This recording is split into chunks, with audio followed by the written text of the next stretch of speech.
Bien. Alors aujourd'hui, donc, nous avons le plaisir d'accueillir Jean-Michel Saint-Esprit, professeur émérite à l'Université de Nanterre. Alors je pense que beaucoup d'entre vous connaissent Jean-Michel.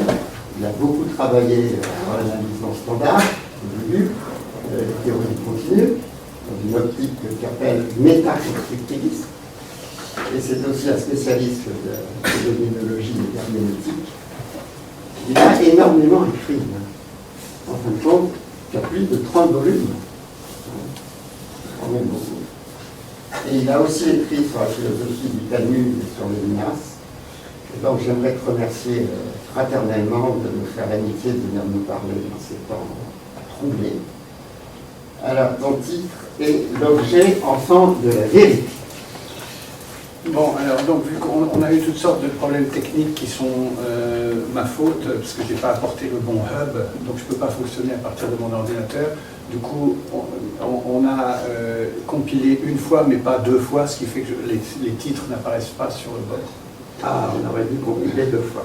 Mais bon, ça, c'est les beautés de la tech. Donc, je vais vous raconter cette histoire. Alors, est-ce que j'avance ? Ouais. Donc il s'agit de décrire une attitude vis-à-vis de la question de l'objet mathématique qui vient de la philosophie analytique des mathématiques contemporaines. Je voudrais décrire cette attitude et essayer de montrer qu'on peut lui donner une origine spinoziste, ce qui est un peu surprenant parce que Spinoza n'est pas exactement une référence usuelle de la philosophie analytique contemporaine. Quand elle reconstruit l'histoire de la philosophie, Spinoza n'est pas volontiers inclus. Donc, de quelle attitude je parle ? C'est l'attitude qui consiste à voir les objets mathématiques comme conséquence d'une habitation originaire de la vérité. C'est parce qu'on est dans la vérité qu'on est en droit d'introduire des objets. Et donc je remarque tout de suite, c'est quelque chose que je vais répéter au fil de l'exposé, que cette façon de procéder semble aller dans le sens inverse du sens tarskien, puisque dans la sémantique logique de Tarski, on évalue la vérité d'un énoncé à partir de références qui sont attribuées. Donc on sait que les constantes de nos formules trouvent des références dans certains ensembles, l'ensemble de base de la structure, et que les relations, une fonction du langage, trouvent aussi des références, soit un ensemble de n-uplet, soit une fonction au nombre d'arguments qui convient. Donc on a l'impression que dans la reconstruction tarskienne, on calcule la vérité des énoncés à partir de la disposition des objets auxquels réfère le discours.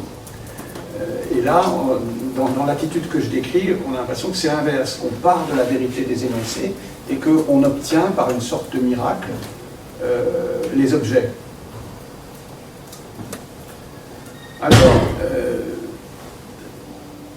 Alors qu'est-ce que j'ai fait?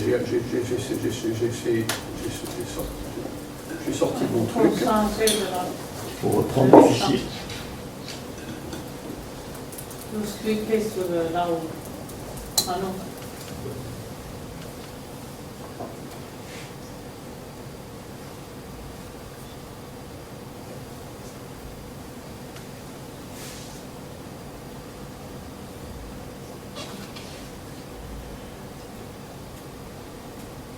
Bon,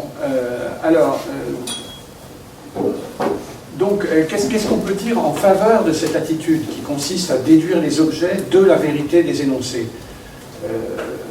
Ce qu'on peut dire, c'est que la vérité mathématique donne matière à une certitude partagée, et en fait, on peut même estimer que la philosophie des mathématiques doit croire à une telle certitude partagée concernant la vérité des mathématiques, parce que la philosophie des mathématiques veut rendre compte de l'excellence de la vérité mathématique. Ça a toujours été une de ses missions. Beaucoup de gens ont compris la philosophie des mathématiques comme ayant la tâche de rendre compte de l'excellence de la vérité mathématique. Donc la vérité mathématique semble un présupposé normal, en quelque sorte. Remettre en cause la vérité mathématique, ce serait déroger à la mission même de la philosophie des mathématiques. Donc voilà, si on se donne des énoncés mathématiques qui sont reconnus comme vrais, la démarche consiste alors à obtenir les objets mathématiques comme référence des désignateurs d'individus qui figurent dans les énoncés mathématiques reconnus comme vrais. Alors, voici une citation de Bob Hale qui semble dire exactement ce que je viens de dire. Donc je vous la lis, hein, parce que je pense que son détail est important par rapport au propos qui est le mien ce soir. Car si certaines expressions fonctionnent comme termes singuliers dans divers contextes extensionnels véridiques, il ne peut plus être douteux que ces expressions ont une référence, et vu qu'il s'agit de termes singuliers, elles pointent vers des objets. La référence va jusqu'à des objets.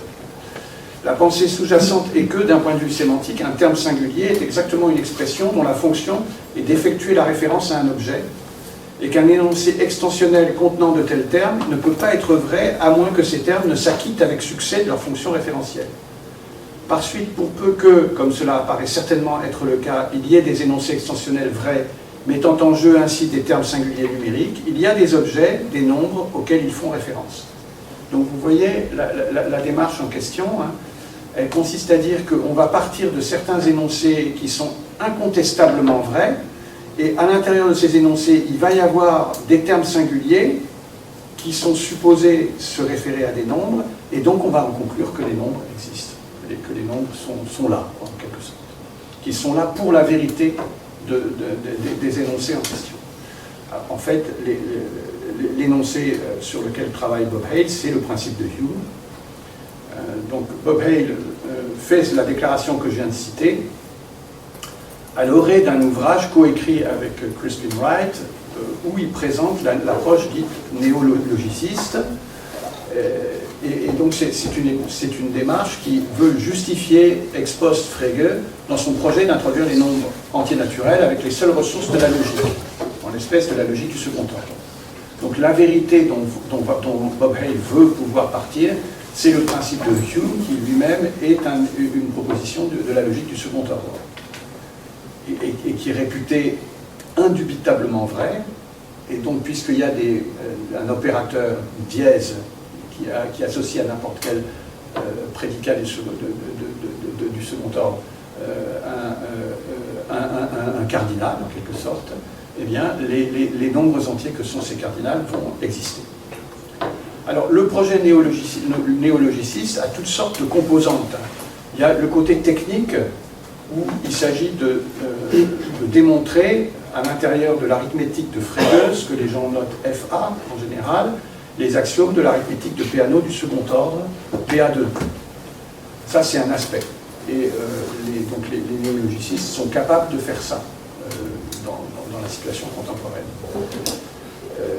Mais d'un autre côté, il y a le côté philosophique qui est très important, où, au fond, ce qu'il faut faire, c'est justifier toute cette démarche consistant à avoir les objets comme enfants de la vérité. Bon, alors, c'est très compliqué, en fait, si vous essayez de prendre connaissance de la manière dont Hale et Wright justifient cette façon d'obtenir les nombres entiers. Il y a toutes sortes de ramifications, il y a toutes sortes de sous-discussions, chacune fort intéressante.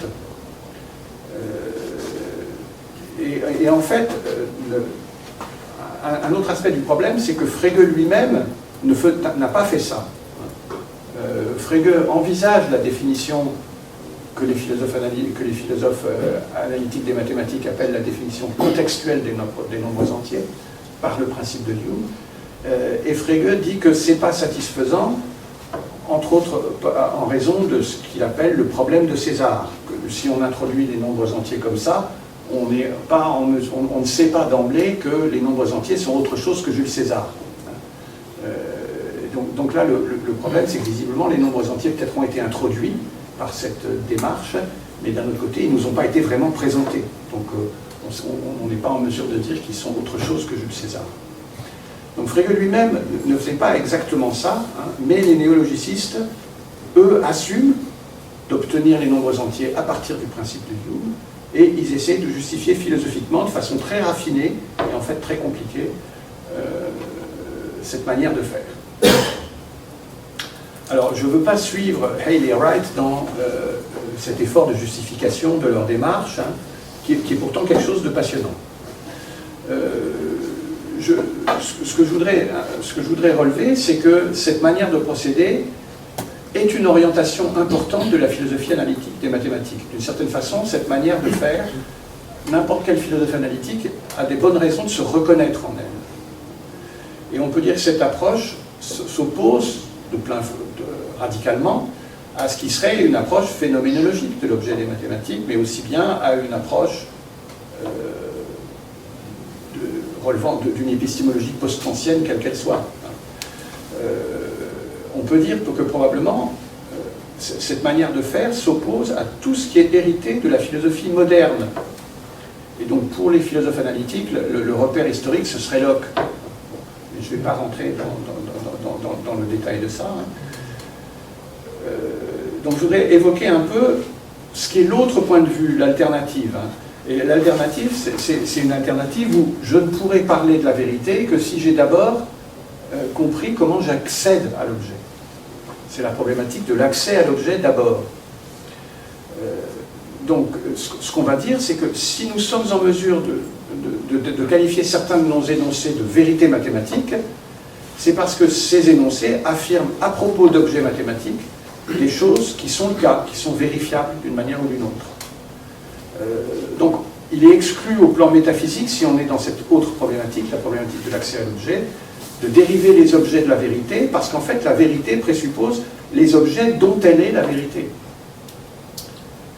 Donc, du point de vue de cette autre approche, l'attitude que je suis en train de commenter est mauvaise. Donc, des gens comme Kant ou comme Husserl partent de la façon dont les objets mathématiques nous sont donnés. Et ce qu'ils essayent de faire, c'est de proposer une interprétation de notre capacité à dire le vrai sur de tels objets au vu de la manière dont ils nous sont donnés. C'est donc une démarche inverse. On va comprendre la vérité à partir de la façon dont nous accédons aux objets. On part de la façon dont nous accédons aux objets et on veut en déduire ce que c'est que la vérité d'une proposition mathématique. Alors, la façon que je viens de présenter comme la façon kantienne ou husserlienne, elle a une qualité et un défaut. Sa qualité, pour moi, c'est de ne pas laisser dans l'ombre un problème qui, tel que je le regarde, est de l'ordre du savoir-vivre. Il me semble qu'un sujet qui s'engage dans les mathématiques, il a besoin qu'on l'introduise à ce dont on va parler. Il a besoin qu'on l'introduise à ce qui va donner lieu à des configurations qu'il va falloir essayer de décrire. Donc, il demande qu'on lui présente les objets dont on va disserter. Et pour faire une analogie, c'est un peu comme si dans une soirée, je réclamais que les personnes avec qui je vais interagir, amicalement, qu'elles me soient présentées. Donc il me semble que cette requête est totalement naturelle, qu'on me présente des objets mathématiques. Je le relis à la soirée, je ne sais pas si ça vous aide, mais c'était pour insister sur le fait que vouloir que les objets nous soient présentés, ça me semble quelque chose de totalement naturel. Maintenant, quel est le défaut de cette approche? Le défaut, c'est que la familiarité des objets va se formuler comme mode d'accès à ces objets, et ça se formule forcément dans des termes phénoménologiques. C'est-à-dire que les objets mathématiques, ils vont être décrétés familiers, et ils vont nous être présentés en tant que visés par nous, c'est-à-dire par nos facultés, de telle ou telle manière. Alors pour la nouvelle raison analytique qui surgit avec Frege et Russell, ça c'est inacceptable. Parce qu'en fait, toute approche phénoménologique, dans leur point de vue, est entachée du péché d'indirection. Indirection, c'est un pointeur qui n'arrive pas vraiment à l'objet. Et pourquoi il y a indirection? C'est parce que le visé, quand je présente quelque chose, quand je présente l'objet mathématique comme visé, je le présente psychologiquement peut-être, mais je ne le présente pas ontologiquement. C'est-à-dire qu'il n'a pas d'ancrage ontologique. Donc en fait, mes accès restent indirects dans le point de vue de la philosophie analytique. Alors justement, je voudrais essayer de revenir à la révolution analytique, à Frege et à Russell, pour essayer de commenter du point de vue de Frege et de Russell cette démarche consistant à déduire l'objet de la vérité mathématique. Si je commence par Frege, eh bien, alors, les néologicistes proclament que leur démarche est exactement celle de Frege. Ils prétendent non seulement qu'ils ont trouvé la manière de justifier Frege, ça c'est dans l'expression néologicisme, mais aussi ils prétendent que leur approche est exactement celle de Frege ou dans l'esprit de celle de Frege. Alors j'observe d'abord qu'il y a des accords entre les frégéens. Au moins deux frégéens notoires, Boulos et Demet, ne sont pas d'accord avec l'approche néologiciste, c'est-à-dire qu'ils ne sont pas d'accord pour obtenir les nombres entiers à partir du principe de Hume. Donc en fait, c'est peut-être pas aussi évident que ça. Alors, si je regarde maintenant Frege lui-même, il y a quelque chose dont j'ai fini par comprendre assez tard dans ma vie, parce que j'ai été déformé à l'origine par la philosophie française, mais tard dans ma vie, j'ai fini par comprendre que Frege avait révolutionné la philosophie avec son fameux argument qui est dans Sens et dénotation. Lorsque je dis « la Lune est plus petite que la Terre », je ne dis pas « ma représentation de la Lune est plus petite que ma représentation de la Terre ». Si j'avais voulu dire cela, je l'aurais dit. Donc en fait, Frege, il commence par dire que dans le langage même, il y a une revendication de la référence. Nos expressions, nos clauses nominales désignatives, elles prétendent référer. Et personne ne peut comprendre le langage autrement. Personne ne peut entendre le langage autrement. Donc, selon Frege, nos expressions désignatives fonctionnent pour nous comme allant chercher une référence dans le monde, quoi que nous en ayons. C'est-à-dire qu'il peut y avoir des philosophes qui suspectent, qui disent « c'est pas parce que j'ai une expression linguistique désignative qu'il y a forcément un individu dans le monde à quoi cette expression réfère », mais dit Frege, utiliser le langage en commun avec les autres êtres humains, ça veut dire partager cette évidence du renvoi à un individu du monde. Donc Frege commence par dire qu'il y a une fonction référentielle dans le langage qui est non abjurable. Ensuite, il dit aussi que la revendication de vérité pour les propositions est non abjurable également. Et ça, je pense que ça découle de la remarque de Frege, selon laquelle P veut dire la même chose que il est vrai que P. Dire il est vrai que la neige est blanche et dire la neige est blanche, c'est dire la même chose. Donc en fait, nos déclarations portent la revendication de vérité. Et enfin, Frege, toujours dans Sens et dénotation, établit un lien entre la revendication de la référence et la prétention au vrai. Il dit que nous nous soucions de la référence des clauses nominales exactement lorsque nous cherchons à vérifier nos déclarations, c'est-à-dire lorsque nous suivons le fil qui est donné par la revendication de vérité, la prétention à la vérité de nos propositions. Finalement, vous savez que dans Sens et dénotation, Frege finalement tend à voir la vérité comme une nouvelle espèce de référence. Pour lui, toutes les propositions vraies désignent l'entité métaphysique du vrai, et toutes les propositions fausses désignent l'entité métaphysique du faux. Et enfin, il y a aussi quelque chose qui est très connu, qui est le principe du contexte, qui est dû à Frege. Et le principe du contexte, il dit que si j'ai une expression linguistique subphrasique, c'est-à-dire qui est de niveau inférieur à celui de la proposition, alors le sens qui revient à cette expression ne peut être compris que si je prends en considération la manière dont cette expression subphrasique collabore à une pensée qui est exprimée par une proposition. C'est en plongeant mes expressions subphrasiques dans les propositions que je peux appréhender leur signification. Donc Frege ne soutient pas ouvertement que des objets sont introduits dans le réel dès que des désignateurs d'objets interviennent dans une proposition vraie. Il ne dit pas exactement ce que dit Bob Hale dans la citation que je vous ai donnée tout à l'heure, mais il souligne la corrélation entre référence et vérité et il met en relief le palier propositionnel. Maintenant, chez Russell, vous trouvez, il me semble, une prise de position ontologique similaire à celle de Bob Hay. Là, ce que je vais évoquer, c'est philosophie de l'atomisme logique.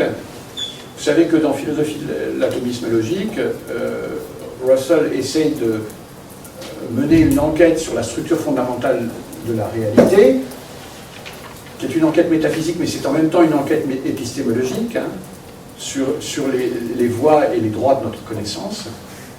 Et finalement, ce qui dégage, c'est comme cellule de base du réel, les faits atomiques qui correspondent chez lui aux phrases ou propositions atomiques. Donc, selon Russell, et c'est en ça que sa philosophie est une philosophie de l'atomisme logique, on ne peut pas ne pas reconnaître comme élément ultime de notre image du monde les faits atomiques. Et c'est tant mieux parce que, selon Russell, le fait de reconnaître comme élément constitutif du réel les faits atomiques, ça nous évite le vertige holiste hegelien. Et donc, comme Russell comprend le vertige holiste hegelien, si on est dans ce vertige, on estime qu'on ne peut parler de rien si on ne prend pas en considération les relations que la chose considérée a avec toute autre chose. Et donc, on ne peut même pas commencer à dire quoi que ce soit, parce qu'au fond, pour commencer à présenter un petit noyau de connaissances, il faudrait déjà avoir parcouru la totalité et connaître intégralement toute chose. Donc, au nom de cet argument, Russell récuse le holisme hegelien et il est très heureux, dans son enquête à lui, de tomber sur des faits atomiques qui sont des données, qui sont de l'ontologie locale répondant à des propositions atomiques. Les faits atomiques, pour Russell, ont une structure générale qui est logiquement du type R de T1Tn, et donc les termes TI qui interviennent dans cette affirmation, hein, ça peut être le chat est à côté du paillasson, par exemple, ou le chat est sur le paillasson, l'exemple le plus célèbre. Les termes TI qui interviennent là-dedans se réfèrent à des individus du monde, et les faits atomiques s'organisent autour de ces individus. Donc Russell semble considérer que les noms, les clauses nominales qui interviennent dans les propositions atomiques fournissent les individus du monde. Donc on a de nouveau, effectivement, les objets comme enfants de la vérité. Encore une autre considération qui me semble aller dans le même sens, dans le sens d'avoir les objets comme enfants de la vérité, c'est l'argument dit d'indispensabilité de Quine. Comme vous savez, cet argument d'indispensabilité de Quine, c'est toujours un argument sur à quel titre pouvons-nous affirmer l'existence des objets mathématiques. C'est toujours ce problème-là sur lequel il s'agit de prendre position. Alors, Quine observe qu'il ne suffit pas que nous employions un désignateur d'individu pour que nous sachions qu'il y a un individu dans le monde qui est nommé par ce nom. Parce qu'après tout, dit Quine, nous pouvons parler de Sherlock Holmes ou nous pouvons parler d'une licorne, et dans les deux cas, les références sont comprises comme fictionnelles. Donc elles ne sont pas comprises comme réelles. Donc Quine en déduit que là où s'exprime notre engagement ontologique, c'est au niveau de notre quantification. C'est-à-dire que si j'utilise petit a dans mon langage, petit a peut encore être dénué de dénotation. Mais si je me lie à la déclaration « il existe x tel que x égale a », alors en revanche, j'accrédite petit a comme un existant.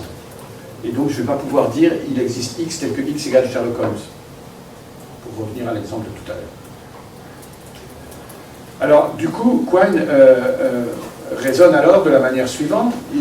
Il est clair pour lui que le discours de la physique dit le vrai sur le monde. Parce qu'il semble à Quine qu'il est hors de question de prendre la moindre distance vis-à-vis du réalisme scientifique.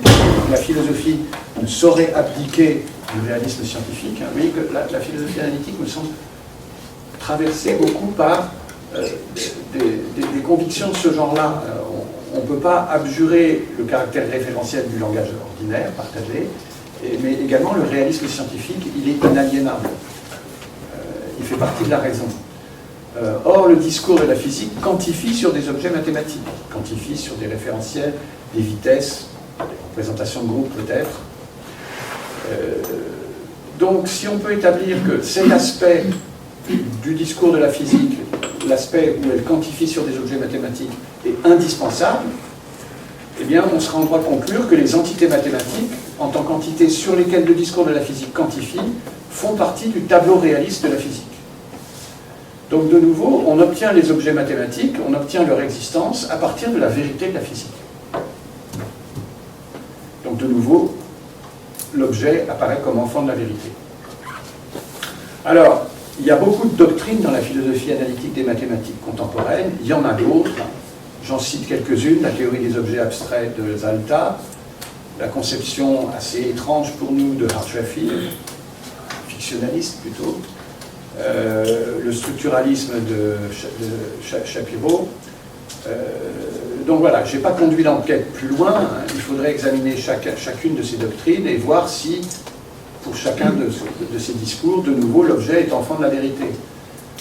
Peut-être que ça ne marche pas toujours, peut-être qu'il y a des contre-exemples à l'intérieur de la philosophie analytique des mathématiques. Généralement, la philosophie analytique n'est pas monocolore, elle garde les controverses les plus fondamentales. Donc peut-être que c'est le cas aussi dans cette affaire.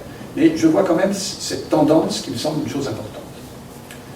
Alors je voudrais encore ajouter une dernière observation à ce qui précède. Je voudrais prendre en considération quelque chose qui peut être ressenti comme un contre-exemple à ce que je viens de dire. C'est-à-dire que on peut dire que dans la philosophie analytique des mathématiques, il y a aussi des gens qui, de manière assez fondamentale, voient que les objets devraient être là avant la vérité. Et on peut invoquer le dilemme de Benacerraf à l'appui de cette autre façon de voir. Alors, je rappelle en quoi consiste le dilemme de Benacerraf. Donc, vous savez que le dilemme de Benacerraf, il est important parce que la plupart des gens qui écrivent des bouquins pour présenter la philosophie analytique des mathématiques, ils présentent tous les courants de la philosophie analytique des mathématiques contemporaines comme des réponses au dilemme de Benacerraf. En quoi consiste le dilemme de Benacerraf? Je le rappelle, le point de départ de Benacerraf, c'est qu'on voudrait interpréter la vérité des théories mathématiques de manière classique, c'est-à-dire en accord avec le chef de la vérité-correspondance. C'est-à-dire qu'on voudrait comprendre les énoncés réputés vrais de nos théories mathématiques comme déclarant de manière conforme des relations entre des objets qui seraient déterminés indépendamment de ces théories et avant elles. Le problème est que, du point de vue de Benacerraf, si on veut faire ça, les objets mathématiques qu'on va invoquer, les objets externes au discours mathématique qu'on va invoquer, comme objets auprès desquels la vérité mathématique se vérifie, ça va être forcément des objets n'ayant pas de lieu et pas de date, et n'ayant pas d'interaction causale avec quoi que ce soit d'ontologiquement usuel. Donc, l'objet mathématique, en d'autres termes, dans le langage de quelqu'un comme Benacerraf, semble seulement pouvoir être un objet abstrait. Il y a un ouvrage qui, d'après ce que j'ai découvert et lu, est l'ouvrage le plus cité de la philosophie analytique contemporaine, qui est l'essai sur la pluralité des mondes de David Lewis. Et dans cet ouvrage, Lewis s'interroge pour savoir si les mondes parallèles dont il parle, ou ce qu'il appelle les possibilia, sont des concrets ou des abstraits. Et donc il passe un certain temps à dire qu'est-ce que ça veut dire abstrait pour les philosophes ici et maintenant. Et il dégage 4 significations de abstrait. Abstrait, ça peut être quelque chose, une catégorie qu'on déduit à partir de ces exemples majeurs. Et les exemples majeurs, c'est les objets mathématiques, justement. Donc les objets mathématiques, quand on dit que les objets mathématiques sont abstraits, ça semble tautologique. Ou alors, on peut dire que est abstrait ce qui n'a pas de lieu et pas de date et sans interaction causale avec quoi que ce soit du réel ordinaire. ou alors on dit que sont abstraits les universaux ou les concepts, c'est-à-dire qu'on revient implicitement à la discussion médiévale entre conceptualisme et nominalisme, ou alors finalement on dit que ce qui est abstrait, c'est ce qui a été abstrait d'une pluralité empirique de data comme terme commun à ces data. On abstrait le rouge à partir de tous les objets rouges rencontrés. Donc voilà, abstrait, ici, l'objet mathématique, il ne peut être qu'abstrait. Donc il est sans date, sans lieu et sans interaction causale. Mais dans ces conditions, Benacerraf estime qu'on ne comprend pas comment nous pouvons tirer des informations au sujet de l'objet mathématique et donc être capable de dire la vérité à son propos. Puisque cet objet, en tant qu'abstrait, est soustrait à toute interaction avec nous, on ne comprend pas comment on arrive à émettre des jugements corrects à l'endroit de cet objet. En fait, Benacerraf montre très clairement dans l'article séminal où il explique son dilemme que pour lui, l'épistémologie est forcément, se convertit nécessairement en une épistémologie naturalisée. C'est-à-dire que la tâche d'une épistémologie, c'est de comprendre ontologiquement comment la cognition maîtrise les objets. Les objets sont considérés comme dans la nature, la cognition est considérée comme dans la nature, et il faut faire une théorie naturaliste de la correspondance. Donc en particulier, pour lui, toute référence présuppose une interaction causale avec les objets auxquels il y a référence, vers lesquels il y a référence.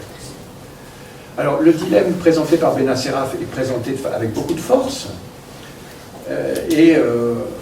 on peut, c'est pas surprenant que ça ait énormément impressionné le milieu de la philosophie analytique des mathématiques et que donc ils en viennent assez souvent à présenter les doctrines disponibles comme des réponses au dilemme de Benacerraf. Bon, alors je rappelle une fois de plus ici que si on suit l'orientation donnée par la sémantique logique de Tarski, depuis le fameux article de 35, je crois, en réalité c'est publié en polonais avant, en 32-33, mais je crois que la version qui est citée le plus souvent est une version de 35. Donc si on suit la sémantique logique de Tarski, on a l'impression que la vérité d'une proposition se calcule à partir de la référence. C'est exactement ça que dit la théorie de Tarski. Elle nous explique en quoi consiste le calcul de la vérité d'un énoncé à partir de la donnée des références. Les références étant données par interprétation et assignation. Alors en fait c'est plus compliqué que ça parce que si vous pouvez lire Tarski autrement et estimer que Tarski, ce qu'il explique, c'est comment la vérité d'une proposition d'un langage formel va être établie, déduite dans un métalangage. À ce moment-là, on a l'impression que ce n'est pas vraiment la référence qui est première, mais plutôt l'englobement du langage formel par un métalangage, et que c'est comme ça que la vérité est mise en scène. Néanmoins, Tarski commence son article, son fameux article, par l'affirmation de son allégeance à la théorie traditionnelle de la vérité comme correspondance. Alors, donc, comment juger Benacerraf par rapport à cette alternative ? Déduire la vérité des énoncés à partir d'une référence supposée acquise, ou au contraire, déduire la référence à partir d'une vérité supposée transparente. Benacerraf, sa problématique, c'est clairement qu'on part de la vérité mathématique et on veut la retrouver comme induite par des objets dont elle serait la vérité. C'est exactement la problématique de Benacerraf. Donc, lui aussi part de la vérité, mais simplement, il voudrait la reconstruire, cette vérité mathématique, comme vérité référentielle qui serait tarskiennement calculée sur des objets disponibles. En particulier, le fait que les objets mathématiques sont forcément abstraits, ce qui intervient dans l'argumentation de Benacerraf, je pense que c'est clairement, chez lui, déduit de la vérité mathématique. Nous savons que la vérité mathématique n'est pas circonstancielle. Donc nous en déduisons que s'il y a des objets, ils ne peuvent être qu'abstraits. Donc je pense que Benacerraf, contrairement aux apparences, n'est pas quelqu'un qui réintroduit la problématique de l'objet comme devant être une problématique antérieure à toute problématique de la vérité, mais lui aussi présuppose la vérité mathématique.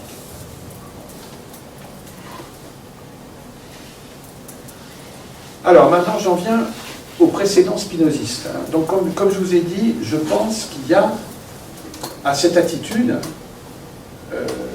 qu'il y a quelque chose de scandaleux. Je ne veux pas du tout m'inscrire en faux de manière polémique et violente contre la philosophie analytique des mathématiques, qui est souvent extrêmement intelligente. Mais il me semble que dans cette idée que les objets se déduisent de la vérité, il y a une sorte de scandale. Ça ne va pas de soi. Je reviens à ce que je disais. On a besoin que les objets nous soient présentés, comme dans la soirée.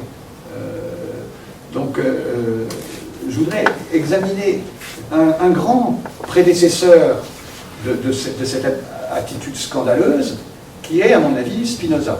Alors, je ne suis pas du tout spécialiste de Spinoza. Il se trouve que j'ai entendu autrefois un exposé de Pascal Gillot. Elle m'a transmis le texte de son exposé. J'ai été regarder les textes moi-même, les textes qu'elle lisait. Bon, elle-même, Pascal Gillot, elle dit que tout ce qu'elle dit, c'est déjà dans Althusser. Et donc, ce soir, on renoue, parce que le séminaire qui est le nôtre, il a été créé par Althusser, je crois. Donc, bon. Demandez avant l'histoire de Saint-Patrick. Voilà. Althusser. Donc voilà, alors je voudrais essayer de voir, alors, de quoi s'agit-il? Il s'agit de la fameuse déclaration de Spinoza, selon laquelle verum norma sui et falsi, le vrai est norme de lui-même et du faux. Alors, où trouve-t-on ça? On trouve ça dans une scolie de Spinoza. Je vous lis la scolie. D'autre part, que peut-il y avoir de plus clair et de plus certain que l'idée vraie, qui soit norme de vérité? Certes, comme la lumière se fait connaître elle-même et fait connaître les ténèbres, la vérité est norme d'elle-même et du faux. Donc vous voyez, on trouve la phrase « la vérité est norme d'elle-même et du faux ». Donc vous voyez que c'est lié à une vision de la vérité comme lumière. Ça, c'est une comparaison extrêmement traditionnelle que vous pouvez estimer, justifier. Vous trouvez ça déjà chez Platon. Mais Spinoza va plus loin. Il estime que la façon dont la lumière tranche sur les ténèbres, ou bien la façon dont la lumière fait voir les ténèbres comme ténèbres, équivaut à un contrôle normatif de soi par la vérité.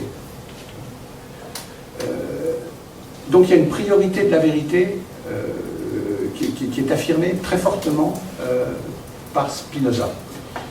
En revanche, Spinoza récuse la comparaison de nos idées avec des tableaux. Ça, on trouve ça aussi.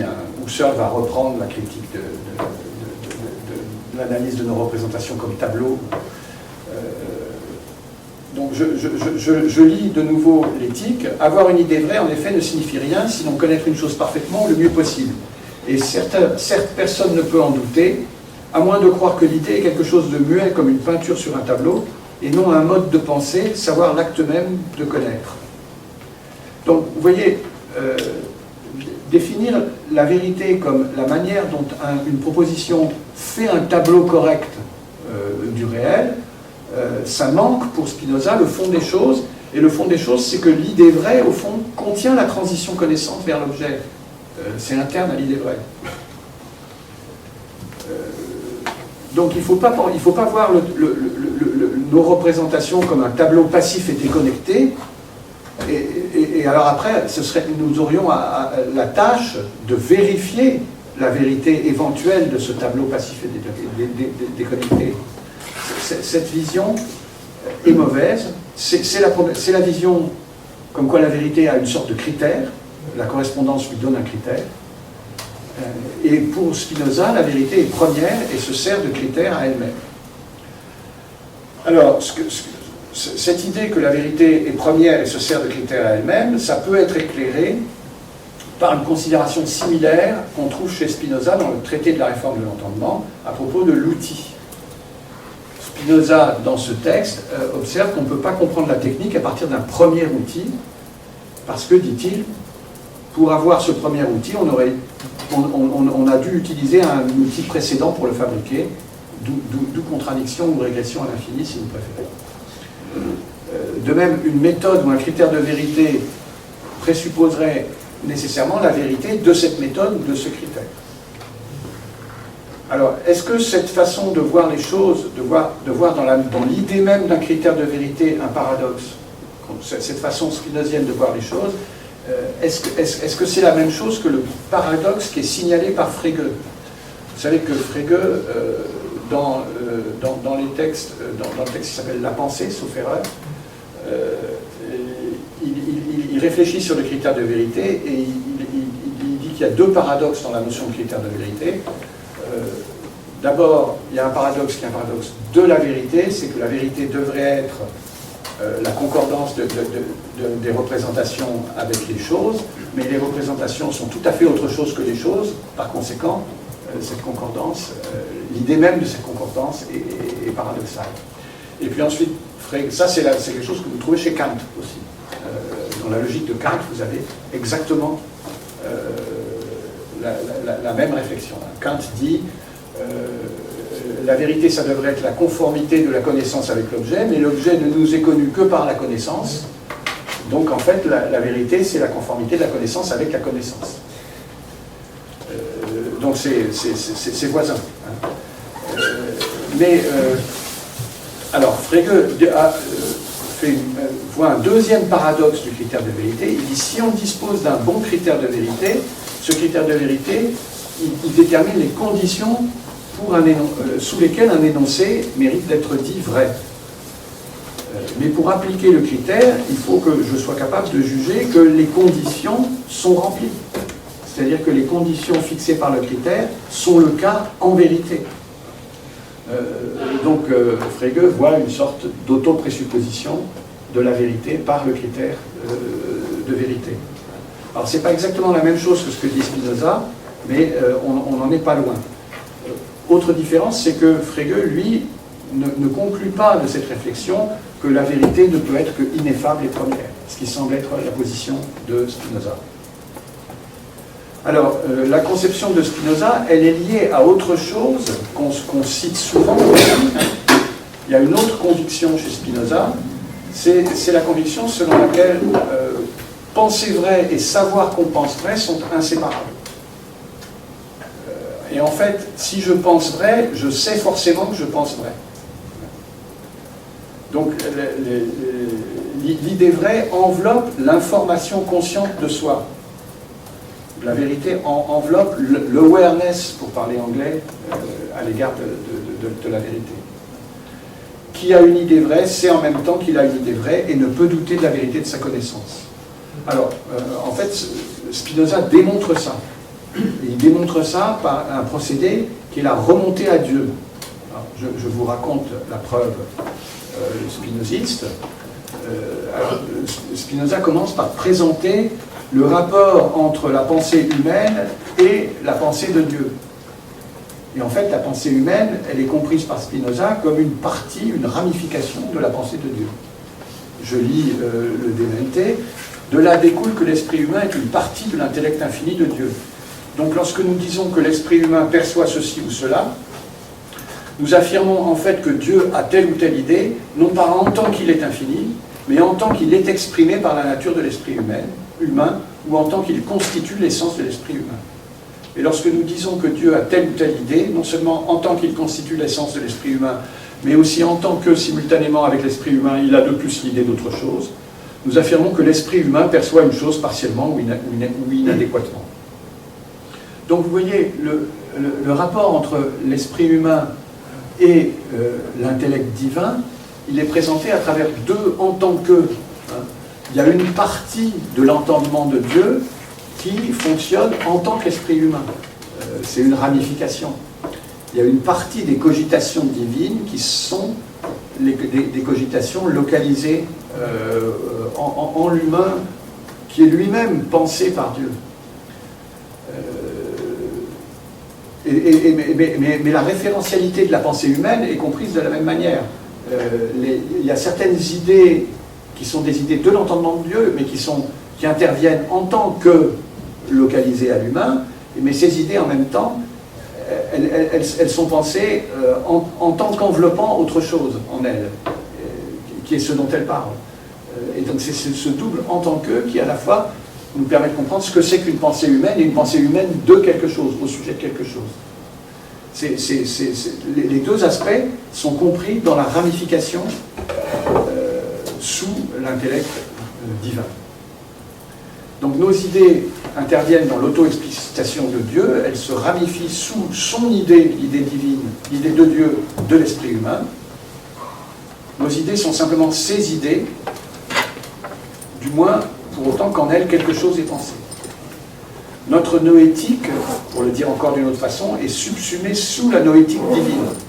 L'entendement divin s'explicite via nous.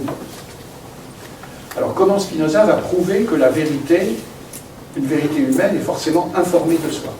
L'argument est le suivant: s'il y a une idée adéquate A qui est donnée dans l'esprit humain, cette idée est reflétée en Dieu dans une idée de l'idée A. Et donc d'abord, l'entendement divin, il a la puissance d'une réflexivité illimitée. Donc s'il y a une idée A dans l'entendement divin, il y a forcément l'idée de l'idée A. Mais deuxièmement, la réflexion interne à Dieu ne peut pas introduire une discontinuité dans le mode d'insertion de l'idée en question à l'intérieur de l'entendement divin. Alors, quand il y a une idée adéquate A dans l'esprit humain, en quoi consiste son insertion dans l'entendement divin? Elle consiste en deux choses. D'abord, cette idée A se rattache à l'esprit humain comme partie de l'intellect divin. Ça, c'est pour ça que c'est une idée humaine. Et d'autre part, elle est adéquate. Mais donc, l'idée de l'idée A a les mêmes propriétés. Donc, l'idée de l'idée A, elle est dans l'esprit humain, et d'autre part, elle est adéquate. Ce qui veut dire exactement que l'humain est au courant de la vérité de son idée. Donc voilà, les choses sont peut-être un peu plus compliquées dans le texte de Spinoza, mais je crois que j'ai restitué le mouvement essentiel. Alors, ce qui précède, donc vous voyez, j'ai beaucoup insisté sur la priorité de la vérité chez Spinoza. J'ai insisté aussi sur le fait que l'affirmation de la vérité chez Spinoza, elle est forcément informée d'elle-même. Je ne peux pas avoir une pensée vraie sans savoir que j'ai une pensée vraie. Maintenant, les deux éléments, vous pourriez avoir l'impression que ça veut dire que Spinoza ignore la notion de vérité comme couverture correcte d'un objet. Mais ce n'est pas vrai, hein, puisque et on en a bien l'indice lorsqu'il dit qu'une idée vraie, c'est une idée adéquate. Donc il a bien l'idée de l'adéquation. Dans l'axiome 6 du DDO, on lit « Une idée vraie doit s'accorder avec l'objet dont elle est l'idée », ce qui semble exactement coïncider avec le principe adéquationniste. Donc Spinoza, il voit bien que dans la vérité, il y a cette idée de correspondance. Mais ça n'empêche pas de voir la priorité de la vérité et de poser que une pensée vraie est forcément informée d'elle-même. Autre élément, les idées considérées dans leur rapport avec Dieu sont vraies. Les idées de Dieu sont en tant que telles vraies. Pourquoi? Ça résulte, selon Spinoza, du principe dit du parallélisme, selon lequel l'ordre et la connexion des idées sont les mêmes que l'ordre et la connexion des choses. Alors, ce principe, le principe dit du parallélisme, hein, l'ordre et la connexion des idées sont les mêmes que l'ordre et la connexion des choses, ça se justifie chez Spinoza par le fait que je ne peux pas concevoir une cause et un effet sans comprendre la connaissance de la cause comme induisant la connaissance de l'effet. Donc dès que je vois une structure dans le graphe ontologique, elle est forcément répliquée dans le graphe logique. Donc les développements, ou encore, je peux le dire de la manière suivante, les développements ontologiques de la nature infinie de Dieu, Dieu c'est la substance, et toute l'éthique décrit le développement de la substance dans une immense ramification infinie. Donc ce développement ontologique, il intervient aussi comme développement logique de l'idée de Dieu, et les deux graphes sont isomorphes. C'est une manière de résumer le parallélisme. Donc une idée considérée dans son rapport à Dieu ne peut que convenir parfaitement à son objet, parce que si cet objet est l'objet de cette idée, c'est parce qu'il est à la même place dans la dérivation. La place de l'idée dans la dérivation et la place de l'objet dans la dérivation logique et la place de l'objet dans la dérivation ontologique, c'est la même. donc c'est la même chose qui est conçue d'un côté selon l'attribut pensé, de l'autre côté selon l'attribut étendu. Donc la vérité des idées coïncide avec leur dérivation dans l'entendement de Dieu. Donc on a l'impression que si on s'en tient à ça, Spinoza voit une réduction syntaxique de la vérité. Parce que les idées vraies sont exactement les idées qui sont dérivées dans l'entendement de Dieu. Donc la vérité norme de soi est en même temps informée de soi, ça on a déjà vu, et homo-ontologique, j'essaie d'exprimer de cette façon le fait que la vérité, c'est une idée et une chose qui occupent la même place dans deux dérivations qui sont parallèles. Toutes ces propriétés font partie de la lumière de la vérité, si on revient à ce que Spinoza a dit au début. Alors je voudrais, pour finir cet exposé, proposer une interprétation formelle de cette vision spinoziste. À la fois la vision spinoziste verum norma sui et facie, la vérité est norme d'elle-même et du faux, et la vision spinoziste, comme quoi, si j'ai une vérité, je sais forcément que j'ai cette vérité en moi. Alors, je voudrais proposer une analogie tirée de la théorie de la probabilité. Alors, vous savez que Gödel, dans la preuve de son théorème d'incomplétude, passe par ce qu'on appelle l'arithmétisation de la syntaxe. À toute formule A est associé un code. J'ai écrit la notation pour le code de la formule A.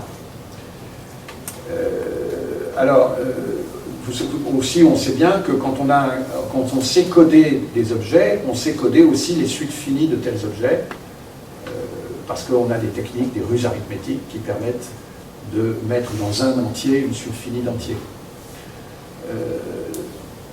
Donc, Gödel, à partir de ça, arrive au résultat qu'il parvient à rédiger dans l'arithmétique formelle PA un prédicat à deux places, proof de XY, qui exprime que Y est un code pour une preuve de la formule codée par X.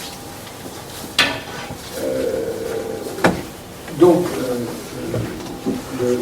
à partir de ce prédicat proof de XY, qui encore une fois qui exprime arithmétiquement le fait que quelque chose est la preuve d'autre chose, Y est un code pour une preuve de la proposition codée par X, la formule codée par X, on peut définir le prédicat preuve de X par existe Y tel que proof de XY. Donc, ça veut dire que X est le code de quelque chose de prouvable. Il y a un Y qui code une preuve de la formule que X code. Donc, preuve de code de A est vraie exactement lorsque A est prouvable. En fait, on démontre que, dans ce cas, on peut démontrer preuve de A. C'est-à-dire, lorsque A est prouvable, le fait que A est prouvable est lui-même prouvable. Par ailleurs, on sait que la probabilité entraîne la vérité. Ça, c'est parce que nous sommes confiants que la théorie formelle de l'arithmétique, PA, est une théorie correcte. Les anglophones disent sound, c'est-à-dire que les axiomes de PA sont vrais, des entiers, et les preuves conservent la vérité d'une étape à la suivante. Donc, il s'ensuit que quelque chose qui est un théorème, donc qui est prouvable, est forcément vrai. Alors, donc on a l'enchaînement que si quelque chose est prouvable, c'est vrai. Donc, puisqu'on a cet enchaînement, qui nous paraît indubitable, on pourrait vouloir le prouver.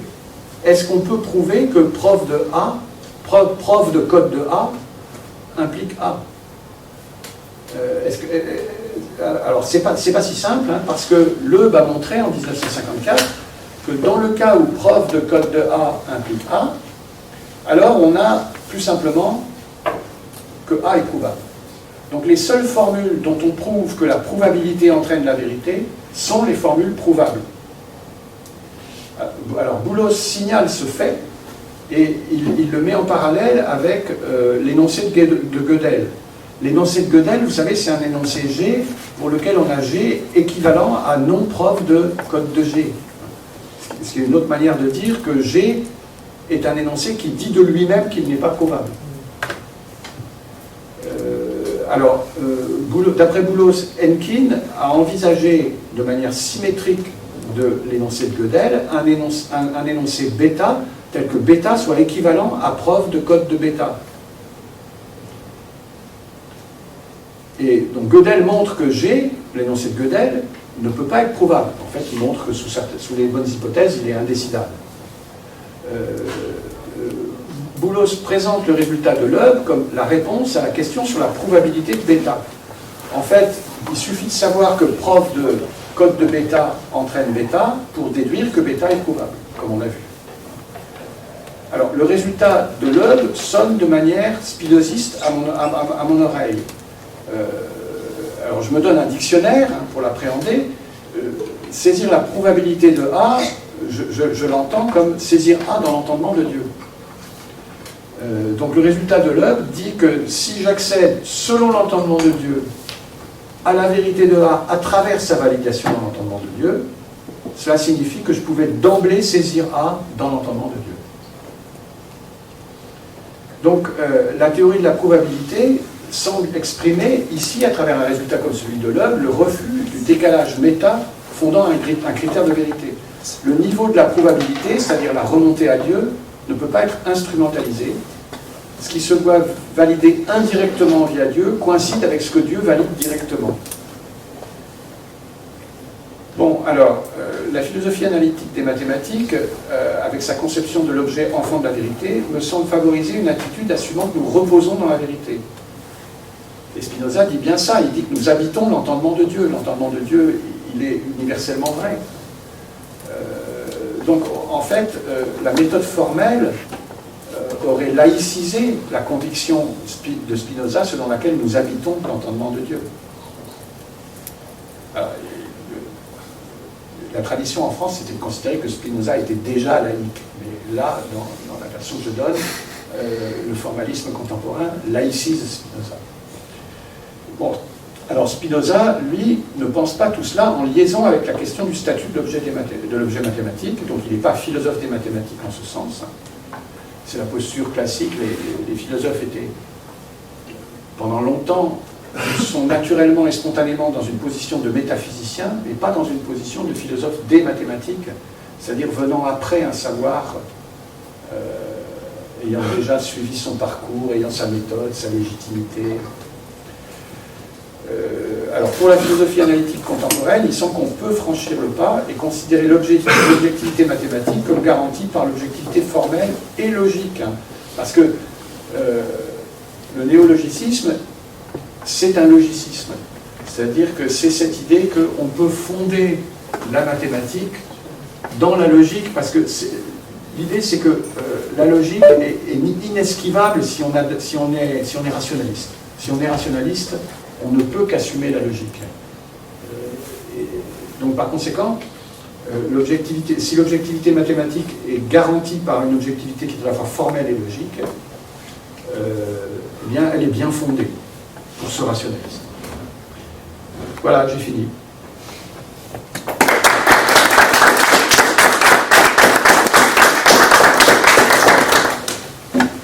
Bien. Merci beaucoup. Alors, on ouvre le débat. Allez-y. Giacomé, allez. Bon. Bon. Je trouve que la chose principale qui ne va pas, c'est que ce n'est pas généralisable. Voilà. Alors, pourquoi ce n'est pas généralisable? C'est que c'est une rhétorique qui présuppose l'existence d'une boîte à outils mathématique ou d'une boîte à outils théologique, en dernier l'existence de Dieu. Donc ça n'est pas du tout... Et les références sont uniquement philosophiques, et ça ne peut pas s'adapter à ce qui est les débuts des mathématiques, où il n'y avait pas de boîte à outils mathématique, il n'y avait pas de boîte à outils théologique, Voilà, l'invention du zéro, la numération positionnelle, les premières unités de grandeur, elles ne peuvent pas passer par cette rhétorique. Oui, c'est-à-dire, ce que vous soulignez, c'est que ce n'est pas une généalogie des mathématiques, c'est clair. Je commente une certaine manière philosophique de concevoir l'objet. Je ne prétends pas décrire la généalogie des mathématiques, c'est sûr. Donc, on est d'accord. Peut-on poser la question de l'ontologie mathématique sans poser celle de sa généalogie? Il y a des gens qui estiment qu'on ne peut pas. Mais ça, c'est en fait, dans la tradition qu'on connaît, c'est l'historicisme, en gros. C'est des gens qui disent que pour comprendre... Toute généalogie n'est pas l'historicisme. Oui, tu veux dire qu'elle pourrait être cognitive, par exemple. Oui. D'accord. Donc, ok. Alors, moi, ce qui m'était plus familier, c'était le point de vue historiciste, qui dit que si je veux comprendre le statut de l'objet et même l'ontologie qui donne sa place parmi les êtres, parmi les choses qui sont à l'objet mathématique, il faut que je comprenne comment les mathématiques sont advenues. Prenons, puisqu'on connaît par cœur Husserl, expérience et jugement, généalogie de la logique, c'est le sous-titre. C'est pas du tout une généalogie historiciste. C'est une généalogie cognitive. Oui, bon, alors moi on peut. Bon, il y a plein de généalogies.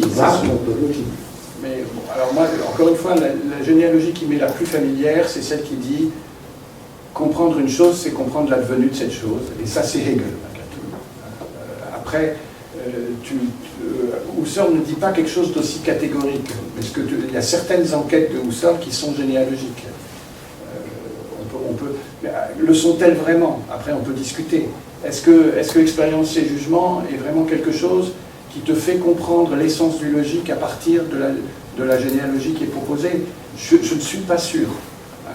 Moi, je pense. Non, je comprends. Mais est-ce que l'origine de la géométrie est quelque chose qui est... parce que c'est un autre texte qu'on pourrait citer comme texte généalogique. Est-ce que c'est aussi un texte qui te fait comprendre la géométricité de la géométrie et le statut de la géométrie? J'en suis pas sûr non plus. Donc je pense que la généalogie hegelienne, elle a frontalement la revendication d'être la clé de toute façon d'attraper la chose. Les généalogies autres, non. La généalogie cognitive non plus, à mon avis. Correctement compris, excusez-moi. Il y a Frédéric qui peut intervenir. Pardon. Non, allez-y, je vous en prie. Ah, pardon. Ce qui me frappe dans ton exposé, c'est que quand tu es en absence, c'est Heidegger, parce qu'en fait, vu que tu parles profond de la vérité et l'objet, on a envie de rajouter l'être vrai au milieu.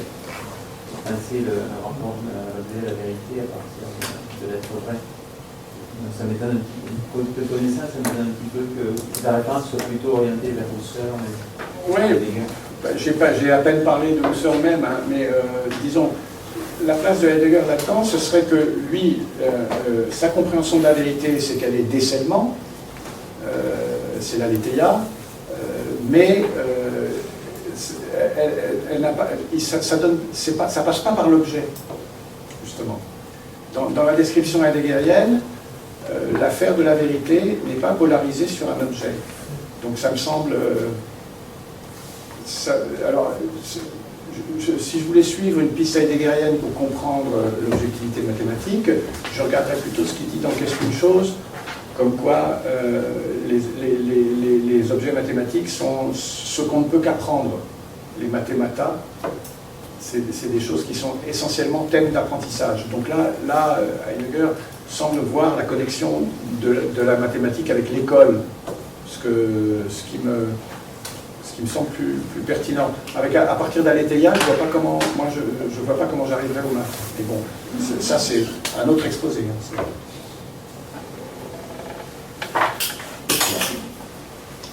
Vous avez une question? Oui. Oui,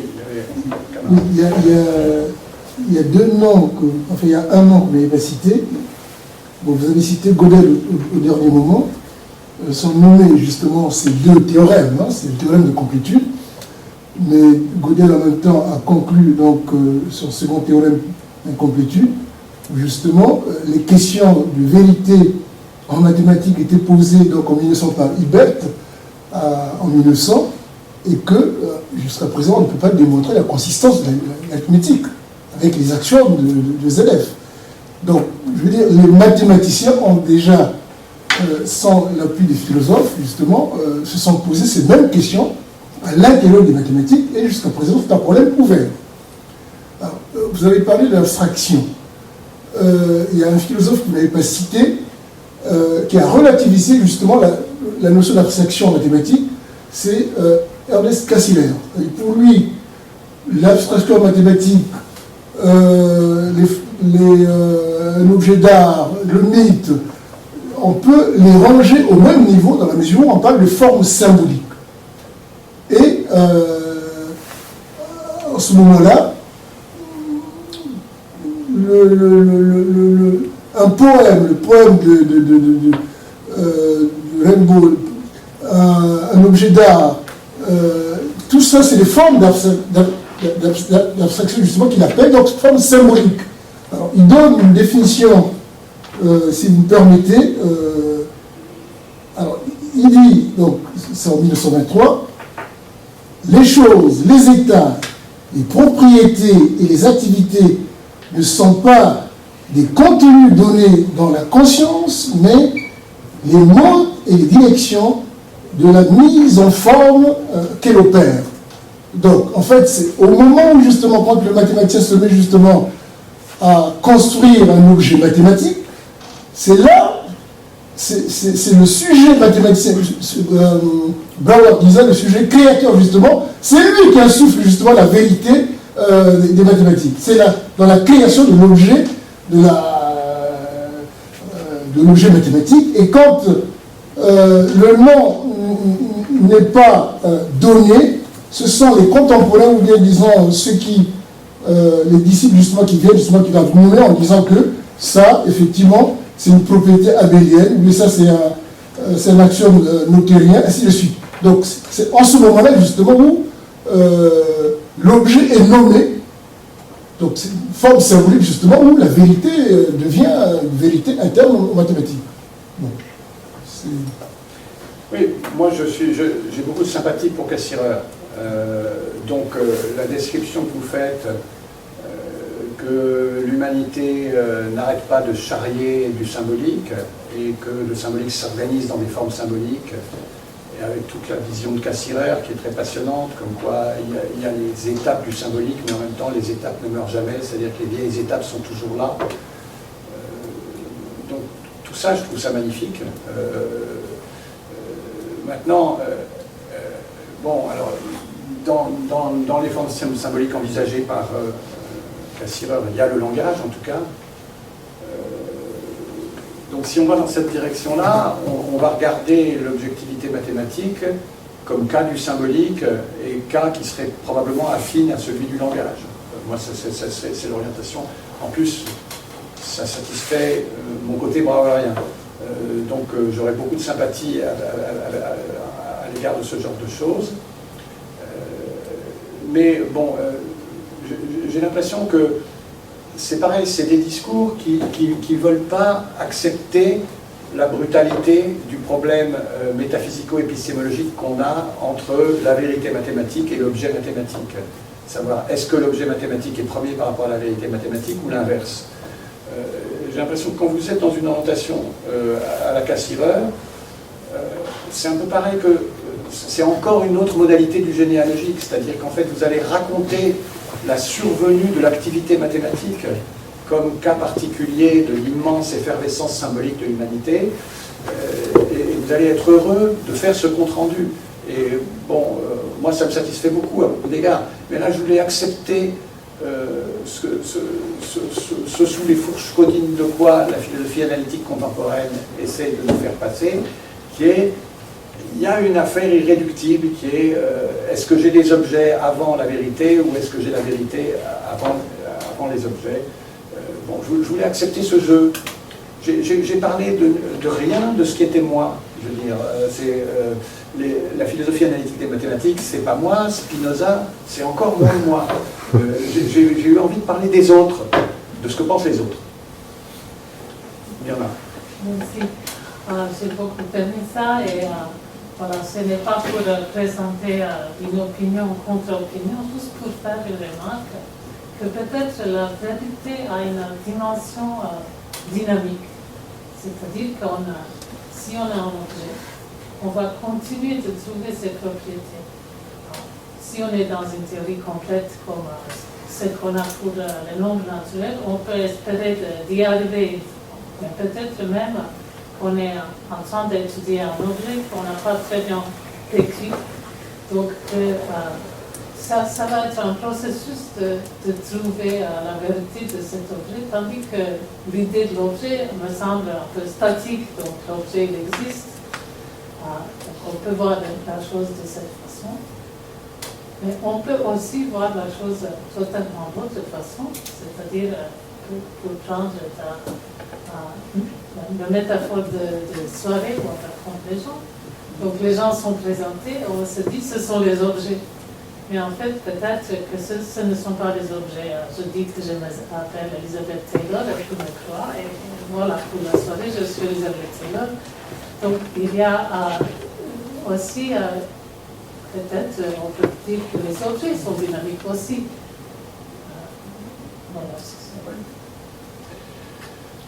c'est vrai. En règle générale, moi je suis plutôt quelqu'un qui plaide en faveur de dynamique, de l'objet et de la vérité. Mais là, j'ai voulu écouter le discours de ceux qui voient les choses complètement autrement. Pour qui une vérité est forcément une vérité qu'on possède, dont on est soi-même informé, qui a une sorte de priorité, qui est partagée, qui est stable, quoi. Et du coup, ça nous donne, si elle doit être calculée sur des objets, ces objets devraient eux-mêmes être ancrés, quoi. Donc j'ai essayé de suivre cette piste-là, ce qui n'est pas du tout mon ordinaire, pour ceux qui me connaissent, qui m'ont lu, c'est vraiment pas de ce côté-là que je vais d'habitude. J'aime beaucoup la remarque que tu as faite, comme quoi dans les soirées, il peut y avoir présentation fictionnelle. C'est vrai, on voit ça souvent, y compris dans les films. C'est la base de plusieurs intrigues de films. Donc, oui, je pense que c'est important. Mais justement, c'est quelque chose que, je l'ai dit, je l'ai évoqué, parce que j'ai signalé que si on dit que les objets doivent nous avoir été présentés, à ce moment-là, pour la philosophie analytique des maths, on tombe dans le problème du fictionnel, justement, l'indirection. Donc, eux, ça leur est insupportable. Alors, moi j'ai l'impression que parler des maths contemporaines en écartant complètement la dimension fictionnelle me paraît pas sérieux, mais bon, c'est autre chose. J'ai pas voulu parler en mon nom propre ce soir. Une question très naïve, mais quel serait le statut d'un objet, entre guillemets, tel que les grands cardinaux, dont on peut montrer qu'il est impossible de montrer qu'ils existent, et qui pourtant servent à montrer des propositions dites vraies? Oui, bon, alors je suis assez d'accord pour dire que intégrer les grands cardinaux au schéma de la philosophie analytique des mathématiques, ça va pas être facile. donc je suis d'accord avec ça. Mais maintenant, après c'est compliqué parce que tu vois, en fait, si tu lis le bouquin de Haley Wright, ils discutent de leur proximité ou leur écart à l'égard de la théorie des ensembles. Et c'est un des aspects. Si tu veux, il y a deux aspects. Si tu veux revenir à des choses qui sont plus dans le feeling des mathématiciens, il y a deux aspects de cette théorie qui sont bizarres. D'abord, c'est éviter la présentation, alors qu'il me semble que les objets, il s'agit tout le temps de leur présentation dans les maths. Il s'agit de savoir, même quand l'objet m'a été présenté, je me demande comment je peux le représenter, le présenter à nouveau, d'une autre manière. Donc, et puis on peut décrire les strates de la mathématique comme ça. On peut dire que le computationnel donne un nouveau regard sur tous les mathématiques qu'on avait avant, la théorie des catégories donne un nouveau regard sur tous les objets mathématiques qu'on avait avant. Donc le fait qu'il y ait une fonction de recommencement de la présentation dans les maths me paraît indubitable. Donc une difficulté de la philosophie analytique des maths, c'est par rapport à la présentation. Une autre difficulté qu'ils ont, c'est quelle est leur doctrine vis-à-vis du dogmatisme ensembliste. Alors il me semble que quand on a des gens, au moins des gens de notre génération, mais peut-être des gens plus jeunes aussi, on a été formés au dogmatisme ensembliste, et pour nous, quelque part, le réel ensembliste, il est là comme réel, parce que c'est ça qu'on a appris, on a toujours appris comme ça. Et on a l'impression qu'on voit que le cône suivant lequel se déploie la réalité ensembliste, il nous est familier, et qu'à l'intérieur de ça, toutes les choses, toutes les configurations magnifiques que nous raconte le développement de la mathématique après 1945, chacun de ces trucs-là, c'est ressenti comme une partie d'un pays merveilleux, le fameux paradis de Cantor. Mais d'un autre côté, si on cherche philosophiquement comment tout ça nous est juridiquement donné, apparemment c'est juste par la stipulation des axiomes de ZFC. Ça suffit à convoquer la multiplicité qui satisfait tout ça. C'est ce que j'ai appelé moi l'objectivité corrélative. Et alors les gens qui suivent la voie néologiciste, c'est pas clair pour eux s'ils adhèrent ou non à la stipulation de la réalité ensembliste. C'est un deuxième problème qu'ils ont. Donc tu vois, les grands cardinaux, il y aurait deux problèmes. C'est que les grands cardinaux, on a l'impression que c'est des objets mathématiques qui sont un peu diacritiques, c'est-à-dire qui servent à voir la réalité mathématique de telle ou telle manière. Et deuxièmement, la réalité ensembliste dans son ensemble pose un problème à cette vision. À la fois, ils tiennent que leur approche des entiers est indépendante, et d'un autre côté, ils ne voudraient pas entrer en contradiction parce qu'ils ont compris que les mathématiciens, si on leur critique la réalité sous-jacente à ZFC, ils vont être fâchés. Et ils ne veulent pas se fâcher avec les mathématiciens, parce qu'ils sentent bien que ces gens-là sont trop puissants.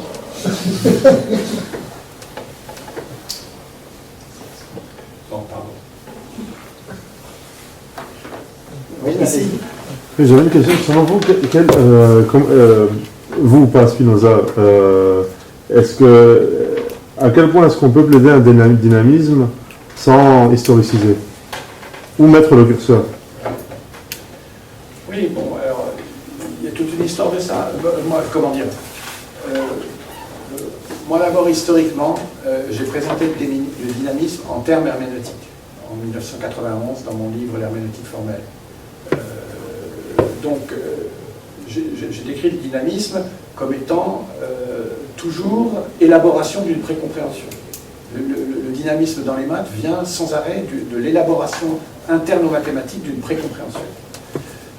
Donc ça, c'était moi ma première approche.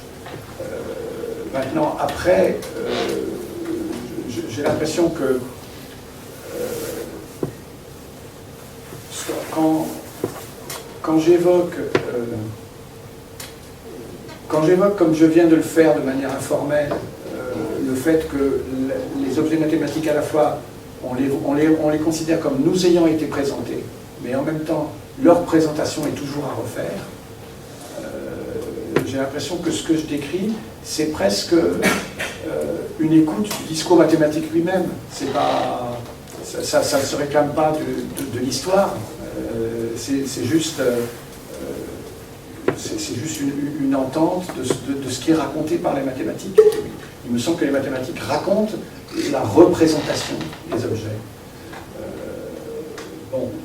Donc, voilà. Alors maintenant, est-ce que quelque part, on peut aller plus loin et on peut poser le problème, est-ce qu'on peut se passer complètement d'inclure une figure de l'historicisme dans la vision philosophique des choses? Alors, moi j'ai beaucoup lutté contre, tout simplement parce que j'ai l'impression que, à l'inverse de beaucoup de gens, il y a beaucoup de gens qui, quand on leur raconte une histoire, ils ont l'impression qu'ils comprennent mieux. Moi j'ai plutôt l'impression inverse. J'ai plutôt l'impression que si on noie ce dont il s'agit dans un récit, je comprends moins. Donc je résiste à l'historicisme pour cette raison, simplement parce que j'ai l'impression de moins bien comprendre dans les récits. Mais maintenant, donc moi j'ai beaucoup lutté contre l'historicisme pour cette raison, et j'ai aimé philosophiquement tout ce qui me semblait venir d'ailleurs, de nulle part. Ne pas suivre le fil d'un effort pour accompagner le développement de tout. Donc ok, mais en même temps, je me sens un peu coupable, c'est-à-dire j'ai l'impression que l'historicité des affaires humaines est quand même une composante non négligeable. Donc voilà, voilà, je ne peux pas vous répondre mieux. Moi, j'aurais une question et une remarque. Dans la question philosophique générale, c'est qu'en fait, de façon assez détaillée, assez ciblée sur le néologicisme, etc., il a quand même développé l'idée que la référence transcendante est en fait immanente aux énoncés. Mais ça, c'est quand même l'intentionnalité. Ouais. Donc, et j'ai jamais compris la difficulté qu'a le néologicisme d'articuler sa théorie de la référence sur une théorie de l'intentionnalité comme rapport, relation immanente à l'objet, à l'intérieur même de la structure de l'énoncé. Oui, ben moi on est d'accord là-dessus depuis très longtemps. Oui, mais je ne comprends pas bien enfin, comment ça s'est passé. Non, mais parce que pour eux, il n'en est pas question. L'intentionnalité, c'est l'indirection, c'est l'esprit qui se croit plus fort que le réel. C'est ça le voilà. Ça me mène à la deuxième remarque. Oui. Le néologicisme, c'est comme le structuralisme, mais avant le structuralisme, c'est une relation mathématique sans sujet. Et comme la structure, c'est sans sujet. Mais je trouve qu'ils vont un peu loin, regarde, je viens de le dire. Pour eux, c'est de la psychologie, la personnalité, tout ça, c'est... Mais en fait, sans sujet chez eux, ça veut dire aussi sans cerveau. C'est vraiment sans sujet. Ouais. Bon. C'est-à-dire que pour eux, le sujet, ce serait le retour du subjectif, un peu en première personne. Or, ce n'est pas tenable depuis quand même un certain temps, mais en tout cas actuellement, avec le développement des neurosciences cognitives. Ça n'a absolument aucun sens de parler de choses cognitives sans sujet. Alors, je reviens à Quine. Tu disais, Quine, lui, veut que, je me souviens plus de ton terme, que la vérité physique soit préservée, qu'elle soit ontologique. La vérité physique soit ontologique. Les neurosciences nous imposent à considérer que les activités cérébrales sont ontologiques, exactement de la même façon. Ça fait partie de la réalité. Bon. Alors maintenant, si tu prends un chat, physiquement, c'est assez compliqué comme système quantique. La perception d'un chat, au niveau cérébral, à partir des photorécepteurs de la rétine, ça arrive dans les aires corticales supérieures, c'est vraiment très compliqué. Donc on a ces deux complexités, d'accord, qu'on met en relation. Est-ce qu'il y a quelque chose au niveau des micro-objets d'un côté de l'autre, c'est-à-dire la vraie réalité neuronale et quantique, qui ressemble à une relation de référence? À mon avis, il n'y en a pas. Ça se passe autrement. Si tu mets le cerveau et le système quantique du chat en relation, le système quantique du chat, ça veut dire le signal lumineux qui arrive. Et donc, pour moi, là, c'est vraiment une obstruction. C'est-à-dire que je ne vois pas comment, si on met la réalité dans le coup, et pas seulement une ontologie au sens logique, si on met une réalité scientifique, expérimentale dans le coup, si on peut trouver quelque chose qui ressemble à un compteur dénotationnel. Alors je sais qu'il y a beaucoup de philosophes de l'esprit qui ont réfléchi sur cette question. C'est-à-dire, y a-t-il une réalité scientifique quelconque à la relation de dénotation, de désignation? Moi, j'en suis vraiment pas sûr. Toi, où tu en es au niveau de tes réflexions là-dessus? Moi, ce que je sais, c'est que j'ai discuté avec des amis faisant des modèles pour les neurosciences, donc de la neuromathématique en quelque sorte, et ils m'ont dit exactement ce que tu viens de dire. C'est-à-dire, en fait, ce qui marche, c'est pas du tout la dénotation marche pas, et en plus la catégorisation marche pas non plus. Donc c'est une mauvaise image. Donc ça revient à dire que la référence au sens de la philosophie analytique, on va la perdre si on fait de l'épistémologie naturalisée. Bon. Donc je comprends ça. Je ne suis pas expert, mais plusieurs personnes, donc toi plus mon copain, ça fait déjà 2 personnes pour qui j'ai une grande confiance qui me disent que ça ne peut pas marcher comme ça. Je suis tout de suite convaincu. Maintenant, je comprends que la philosophie analytique, en réalité, elle revendique la tour d'ivoire de la philosophie. Elle dit, de toute façon, il faut que nous reconstruisions nos connaissances comme un usage rationnel du langage. Et là, dans cette reconstruction, on ne peut pas éviter... Pourquoi il y aurait un tel impératif catégorique parce qu'ils disent que si ça ne tient pas sur oui, mais parce que l'idée, c'est il faut que je reconstruise la raison d'une manière que je puisse me comprendre. Donc, en fait, donc tu retrouves le subjectif. En réalité, il y a un subjectif qui est passé sous silence, mais qui est reconnu par la philosophie analytique, qui est le subjectif de la reconstruction rationnelle. Et donc, ils gardent leur logique.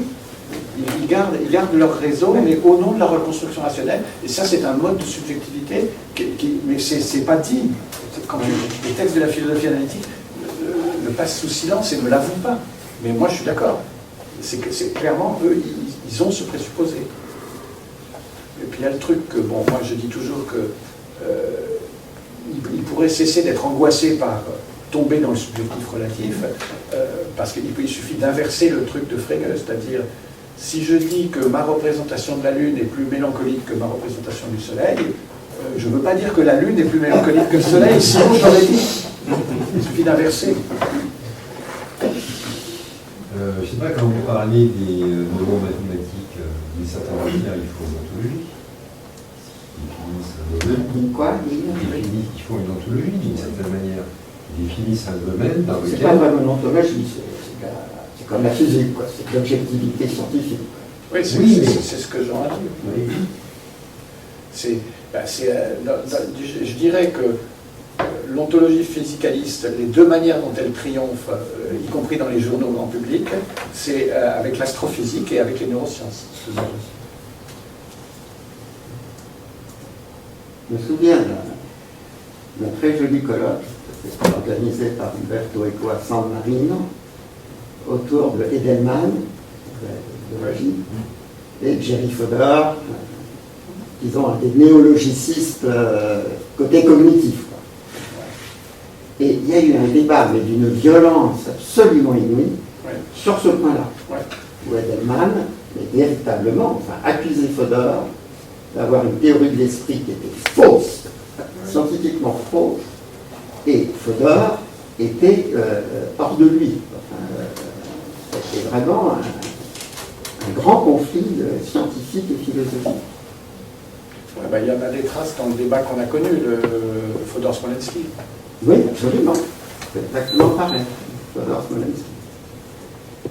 Ce qu'il y a de bien, Jean, c'est qu'avec toi, on peut récapituler beaucoup d'années. Alors. Oui, la contradiction, le fait qu'il y ait aucune correspondance entre le champ quantique et le champ de la perception. Tu peux très bien imaginer une machine suffisamment bien faite pour laquelle ta perception va te dire oui, c'est un chat, qui n'a plus rien à voir. Donc il y a l'unicité ni dans un sens ni dans l'autre. Et où est le problème? C'est que cette relation fondamentale, primitive de dénotation tu ne sais pas la décrire, enfin, où elle est. Où elle est. En fait, c'est un problème cognitif,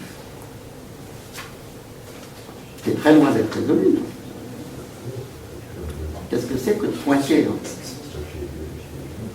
Comment notre structure neuronale nous permet de pointer sur des objets. Prends des aveugles. Non, la dénotation, c'est quand même extrêmement lié au fait que la vision, hein, n'est pas comme le toucher qui est proximal, elle est distale. Alors, si tu veux vraiment naturaliser, l'intentionnalité, un désignateur, c'est essentiellement la distalité de la perception. On ne sait pas très bien qu'est-ce que c'est que cette distalité. Alors, tu prends le sens haptique, il n'est pas distal. Alors, qu'est-ce que c'est que la référence au niveau du toucher? C'est pas évident, hein? Le rapport d'extériorité, enfin, etc., n'est pas le même. Et tu as des expériences sur les transferts sensoriels, les recodages sensoriels, ça a été commencé déjà il y a des dizaines d'années par Barr et Gupta. C'est-à-dire, si tu pixelises une image, hein, et tu en fais quelque chose comme le braille, hein, et tu le mets, par exemple, sur l'épaule, ou bien sur la langue, qui est extrêmement sensible, eh bien, les aveugles voient. C'est-à-dire qu'ils interprètent les formes au niveau de cette sensation haptique. Et au bout d'un certain temps, quand ils sont capables de contrôler la caméra qui produit la petite image pixelisée au niveau de la peau, ils essayent d'expliquer à leur médecin qu'ils vivent quelque chose d'étrange, qu'ils ont l'impression que l'image se décolle de leur peau, s'en va. Chose qu'ils n'ont jamais connue. C'est-à-dire, tu vois apparaître ce sensorimoteur artificiel avec le sens haptique, tu vois apparaître une distalité. Donc, il y a des choses très, très compliquées. Hein, et en fin de compte, savoir comment ça dénote, c'est le nom d'un problème. Alors que, dans ce qu'on en a parlé là, c'est pas le nom d'un problème très compliqué à résoudre, c'est la notion primitive. Oui, c'est-à-dire qu'on doit pouvoir comprendre les choses en remontant à des dénotations. Voilà. Et donc c'est primitif. Et ce primitif, en fait, si tu naturalises, c'est une énorme énigme scientifique. Bon, mais moi je pense que la philosophie analytique, pour la plupart d'entre elles, n'est pas naturalisable. Ah, oui. Mais bon, et ça, ils sont dans un degré de conscience variable. Mais... D'accord, on peut revenir à Spinoza et considérer que c'est une théologie. Oui, alors maintenant, normalement, c'est pas une théologie, Dieu, c'est la substance. Le problème de la mécanique quantique, justement, où il avait le dernier exposé de René Thom à l'IHP, il avait parlé du continu de l'espace et il avait parlé en termes d'action à distance. Donc, qu'on ne peut pas justement, que le déterminisme de la physique classique ne peut pas justement cerner, mais qu'il faut peut-être voir au niveau de la mécanique quantique. Parce que ce que vous dites au niveau des neurosciences, oui, effectivement, on peut poser un problème sur l'anthropologie. On a une définition, on va dire, à un certain niveau, et il y a un horizon qui est derrière, qui est ouvert, et on ne sait pas où, enfin, on ne connaît pas encore. Donc on a des accès, je veux dire, par palier à la réalité, mais reste qu'on a quand même une perception subjective de la chose, et la chose, on est quand même bien obligé de lui donner un statut, qui est, entre parenthèses, temporaire, mais qui nous aide à travailler, parce que si on ne définit pas ces objets d'une certaine manière, on ne peut pas avancer. Oui. Tommy, est-ce que ce n'est pas la même chose que, enfin, le problème par rapport au chat, que le problème par rapport aux grandeurs? C'est-à-dire que avant que la notion, enfin avant qu'une mesure de grandeur, que les mesures de grandeur apparaissent, eh bien les gens devaient se poser des questions sur les grandeurs. Hein. Et tant qu'on n'a pas eu une mesure de grandeur, on n'a pas su ce qu'était une grandeur. Voilà. Et peut-être que par rapport au chat, ben, on n'a pas encore la mesure du chat. C'est ça, oui. Oui, on pourrait dire des choses comme ça. Parce que si on prend une politique, c'est pas. La mesure de cette forme. Oui. Enfin, notre cerveau est un gigantesque appareil de mesure qui mesure les chats, mais on ne sait pas très bien comment. Donc, d'autres questions. Bon, ben encore, merci beaucoup.